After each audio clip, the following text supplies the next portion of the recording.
sisi mata pisau tentang hegemoni iklan inilah yang kemudian menjadi sebuah masalah yang akhirnya masyarakat di situ.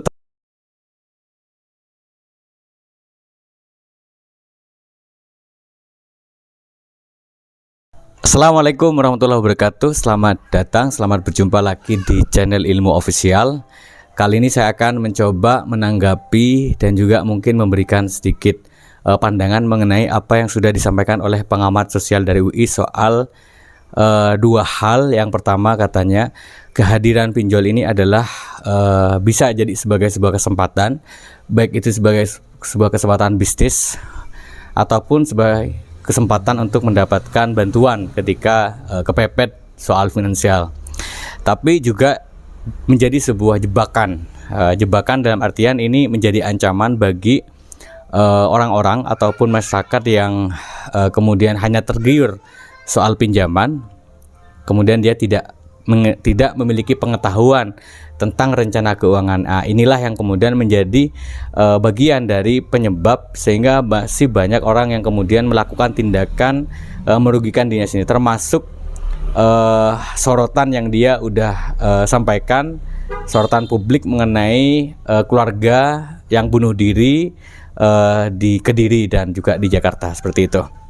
Nah, ini menarik untuk kita bahas, terutama buat sahabat channel ilmu dan juga teman-teman yang mungkin baru tergabung di channel ilmu ini, mengenai bagaimana sih sebetulnya dampak dari pinjol terhadap psikologi masyarakat ataupun perekonomian masyarakat ataupun apapun lah yang ada di masyarakat kita, seperti itu. Nah, tidak hanya di Indonesia, kata beliau, kata Bu Evi ya, kalau nggak salah namanya, salah satu pengamat sosial dari Universitas Indonesia, bahwa di luar negeri pun terjadi seperti itu juga, bahwa ini adalah bagian dari disrupsi digital, jadi atau digital disruption. Nah, apa yang dimaksud dari disrupsi digital dalam konteks pinjol? Jadi pinjol ini kan memiliki dua sisi mata pisau, yang menurut saya dua sisi ini tidak bisa dipisahkan. Pisau pertama adalah kampanye pinjol dengan iklan yang besar-besaran. Kenapa? Karena mereka itu menggunakan kecanggihan teknologi informasi, sehingga di dalam mengeluarkan pinjaman, keputusan pinjaman tidak harus dengan banyak operasional seperti kantor, seperti banyak hal lah seperti yang ada di bank-bank konvensional. Tetapi kalau pinjol hanya dengan iklan, dengan KTP, kemudian setelah itu dia mendapatkan uang pinjaman. Nah, kemudian inilah sebetulnya dari sisi itu menjadi penyebab terjadinya masalah mengenai kesiapan mental masyarakat Indonesia.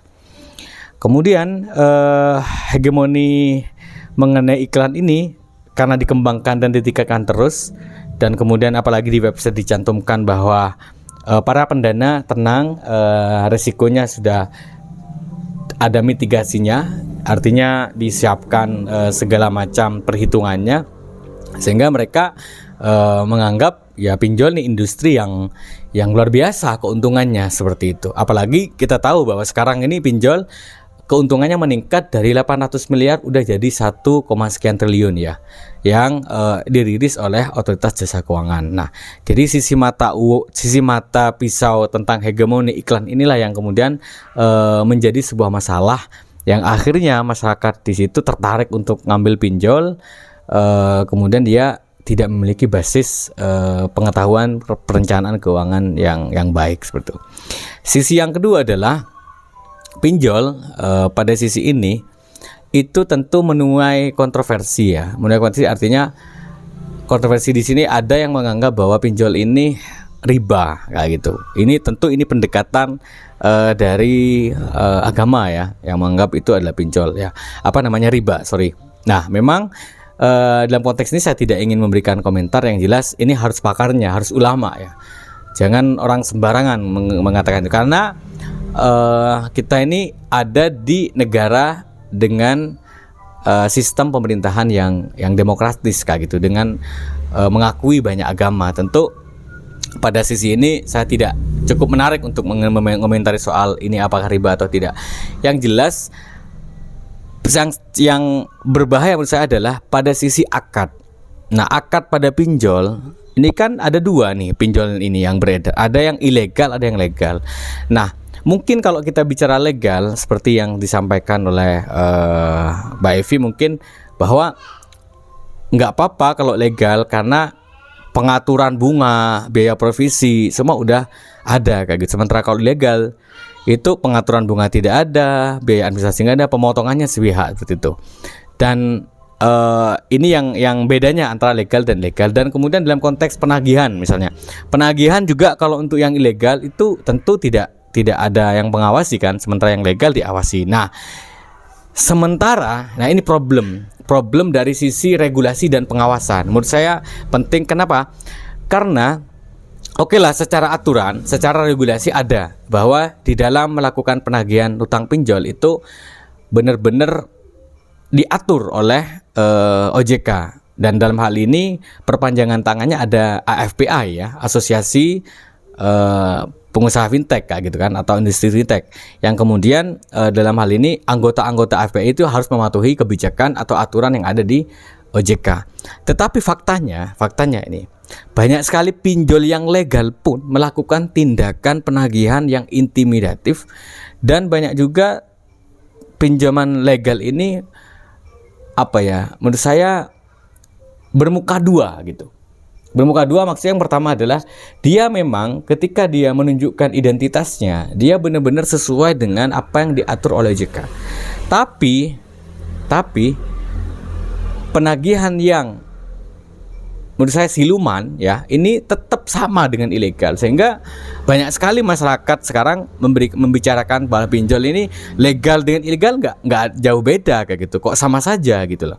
Artinya dalam hal ini yang bermasalah adalah fungsi dari otoritas jasa keuangan dalam konteks pengawasannya. Nah, laporan-laporan yang ada hari ini bagaimana mereka menindaklanjuti, sementara laporan-laporan yang disampaikan oleh masyarakat mengenai tindakan di luar hukum ataupun intimidasi, tindakan pemaksaan, tindakan nakut-nakuti, penekanan psikologis, stressing segala macam, itu laporan-laporan itu kok tidak ada tindak lanjut secara serius gitu loh. Itu yang dipertanyakan oleh masyarakat. Nah, sehingga dalam hal ini masyarakat itu seharusnya pemerintah dalam hal ini sebagai sebagai perpanjangan tangan dari negara yang harus melindungi rakyatnya, dia harus hadir dalam memberikan kesejahteraannya, keamanan, itu mana kayak gitu. Nah, ini yang ditanyakan oleh masyarakat, sehingga banyak sekali aturan-aturan yang ada itu hanya sebagai aturan. Fungsi pengawasan OJK dalam menindaklanjuti pinjol-pinjol legal yang nakal ini kok seperti seperti pisau yang tumpul kayak gitu. Pisau yang tumpul yang bahkan tidak hanya tumpul, pisaunya sudah karat kayak gitu, sudah nggak pernah kepake kayak gitu. Jadi saya kira pemerintah harus tegas dalam hal ini.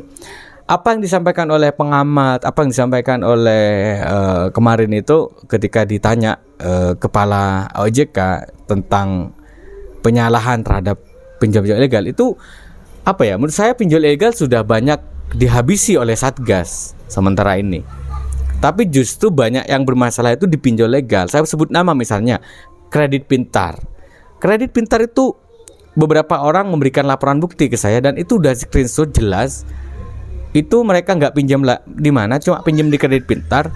Tapi dalam penagihannya itu sampai nyebarin datanya kayak gitu, sampai ngomentarin di Facebooknya, di Instagramnya. Bahkan ada yang dosen yang kena pinjol itu sampai disebarkan datanya ke mahasiswa. Itu yang membuat ancaman-ancaman seperti yang membuat mereka akhirnya gali lubang dan tutup lubang. Dia ambil di aplikasi A, kemudian dia takut dengan ancaman seperti itu akhirnya ambil di aplikasi B, karena takut ini ambil sampai dia benar-benar udah nggak bisa ngapa-ngapain, udah over limit, dan ya sudah, tinggal dua hal, dia punya mental yang kuat, hal pertama, yang kedua dia mau putus asa atau tidak. Nah, tentu apa yang saya sampaikan pada sore ini benar-benar sebagai sebuah pandangan yang menurut saya pemerintah harus benar-benar tegas hadir, pengawasannya betul-betul istilahnya menunjukkan dari sisi perlindungannya terhadap konsumen kayak gitu. AFPI fungsinya kan apa? Fungsinya didirikan pertama supaya AFPI ini menjadi pengawas dari semua pengusaha industri fintech. Yang kedua, AFPI ini sebagai pelindungan terhadap konsumen. Misalnya ngatur kesepakatan soal bunga, soal biaya provisi dan macam. Bahkan AFPI pun juga harus menjadi posisinya adalah di tengah konsumen kayak gitu. Artinya benar-benar hadir pada konsumen. Tapi kenapa kok AFPI hari ini malah kemudian mengkampanyekan bahwa banyak sekali kesalahpahaman dari gagal bayar itu diakibatkan oleh mereka yang kemudian dalam hal ini sengaja seperti itu. Nah, jadi macetnya pinjol menurut saya karena satu sisi pinjol juga dalam memberikan keputusan itu benar-benar tidak selektif, dan yang kedua pinjol ini harus benar-benar mengevaluasi diri dalam hal penagihannya, dan kalau dia nggak siap berusaha atau berwirausaha atau berdagang di dalam pinjol, menurut saya ya jangan melakukan tindakan-tindakan yang di luar hukum seperti itu. Saya kira ini saja yang bisa saya sampaikan sore kali ini, dan mohon maaf kalau ada sesuatu yang kurang berkenan. Sekali lagi, fungsi pengawasan dari OJK harus benar-benar hadir kalau apa yang terjadi di Kediri dan di Jakarta itu tidak akan terulang. Jadi yang saya sampaikan ini tentu berdasarkan data dan hasil dari apa yang sudah saya dapatkan dari banyaknya orang konsultasi ke saya dari channel Ilmu Official ini. Terima kasih, dan buat teman-teman yang baru masuk di channel ini, perkenalkan saya Mas Fai, dan buat kalian yang biasa nonton ini bantu sebar, bantu like dan kasih komentar, barangkali video ini bermanfaat untuk tentunya orang-orang yang lagi terjerat di pinjol. Terima